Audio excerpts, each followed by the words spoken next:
ناظرین، آپ دیکھ رہے ہیں ہمارا چینل علم کی بہار اور میں ہوں آپ کا ہوسٹ علی۔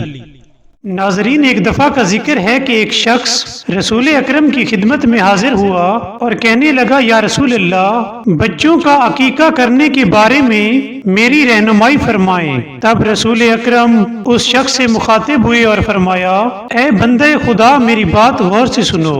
جب کوئی بچہ پیدا ہو تو بہتر یہ ہے کہ 7ویں دن اس کا عقیقہ کرو۔ اگر 7ویں دن نہ ہو سکے تو بچے کے بالغ ہونے تک اس سنت کی ادائیگی باپ پر لازم ہے، اور جس بچے کا عقیقہ نہ کیا جائے وہ بچہ موت اور طرح طرح کی بلاؤں سے خطرے میں رہے گا۔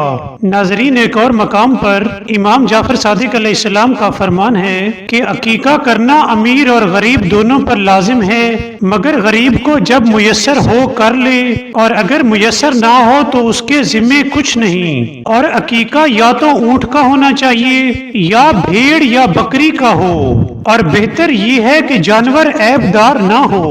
ناظرین، اس واقعے سے ہمیں سبق ملتا ہے کہ بچوں کا عقیقہ کرنے سے بچوں سے موت اور طرح طرح کی بلائیں دور ہو جاتی ہیں۔ اس لیے ہمیں چاہیے کہ اس سنت پر عمل کریں،